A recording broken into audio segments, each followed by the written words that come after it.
Good afternoon, ladies and gentlemen. My name is Rob Cameronpour, and welcome to the 7th episode of RK Leadership. Today I will be talking about choosing your team and diversity and inclusion. Hiring and building your team is an essential part of leadership. This will determine your success or failure and headaches in your business or parts of your organization. This is why it's so important to have good leaders placed in various lines of businesses within your organization. These leaders are responsible for hiring and building their teams.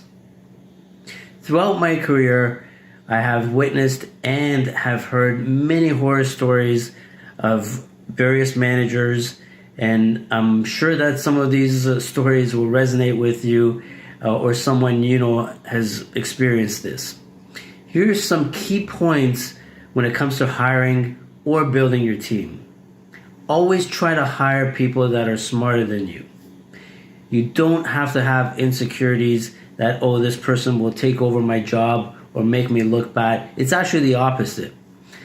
These are the people that are going to be more engaged, able to help you solve problems, come up with ideas, are more creative, and they'll actually make you look good. Look for people with leadership potential. Remember, your job as a leader is to develop future leaders. Look for people who are positive and have strong communication skills. Again, that's very important in leadership. Now let's talk about diversity and inclusion. Remember that inclusion means everyone. Have an open mind or you'll miss out on great talent. Don't pick favorites. Other people on the team will see this and this will discredit you. It will disengage your people on the team and you'll lose trust. And this will create a lot of animosity within the team. Stay consistent. Don't just let it be about a ticky box in the organization because that's the initiative that's out there. People are not stupid. They see when somebody who's not a fit that's being placed in that role just for optics. This sends a wrong message and diminishes trust. You should always select the most qualified and deserving person, regardless of their age, sex, ethnicity, etc. I've hired females, minorities, elder people, or I like to call more experienced people, and I never look back. And that's, especially when you have younger people on the team, you need that mentorship with the more experienced people. I don't think about any aspect other than, are they the right fit for the role? Can they do the job? Can they learn? Are they a team player? And most important of all, do they have the right attitude? Here's another area I want to discuss and share with you a few stories with you guys, and that you might experience in your career. The first one is never hold people against their will on the team. So recently I had someone reach out to me, and they stated that they've been with the company for a while and they wanted to apply to another role, and because they're a good employee, the manager decided to not only block them from applying to this other position, but also they went out of their way to come up with reprimanding this individual, this employee. In this part, let's talk about interviewing. Get candidates to conduct a presentation on any topic that you want to assign to them. This will show you their creativity, their communication skills, their confidence to present in front of other senior people, etc. On their resume, look for volunteering positions. This will demonstrate leadership skills, team working, giving back to the community, and you'll know that they're not just motivated by money. Look for sports on their resume. Have they played any sports? Teamwork, leadership, communication, that resides with sports. Ask them about the last 5 books that they've read. This will show their values, passions, and interests. My rule is that you can train people to learn skills, but you can never change someone's character. Therefore, hire for character and train for skills. Ask a question whether they take accountability for their mistakes or they like to point the finger at others. Ask them about their 3 to 5 goals that they have in their personal or professional life, and this will show you whether they have any goals at all or any plans to achieve those goals. Their values and their habits will also come up on those. Next part is making difficult decisions. Remember that you have to discipline people if needed. You have to document all incidences, and you have to have the difficult conversations. To be honest, and do not sugarcoat things. Remember that if you've got an employee that's not pulling their weight, you have to hold them accountable.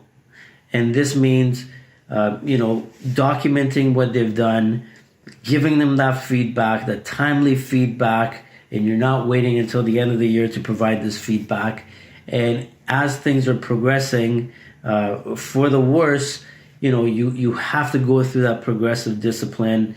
And, depending on what your company policy is, you follow that policy. You make sure that HR is aware of what's going on. And, you have to take action, whether it's, letter of expectation. You put them on a PIP, which is a performance improvement plan. And if all of this doesn't work, then the final straw is the dismissal. But you cannot wait, and you cannot have people just sitting there slacking off, because everyone on the team looks at that. And if you're not doing anything about it, people will hold you accountable. And the last part of this segment I want to talk to you guys about is HR. Ensure that you build a relationship with your HR at your organization. Be very open and honest with them. Involve them in the hiring and discipline process. Ask them for advice. Remember that they are the subject matter experts, and they can help you along the way. With respect to any policy, anything that goes on within the HR realm, you always want to have HR involved. You will always want to go to them, and even if you want to bounce ideas off them, it's good to have them involved, because they can, there's policies and procedures, or there's certain things that you might not be aware of, where your HR partner can help you out with that, and they can guide you in the right direction. Especially if you're new to the leadership role, there's a lot of things you might not know, and they're great at giving you advice and helping you out. And I'm sure that many companies have great HR people in place to help not only employees but also leaders in the company. And the last part of this segment I want to talk to you guys about is HR. Ensure that you build a relationship with your HR at your organization. Be very open and honest with them. Involve them in the hiring and discipline process. Ask them for advice.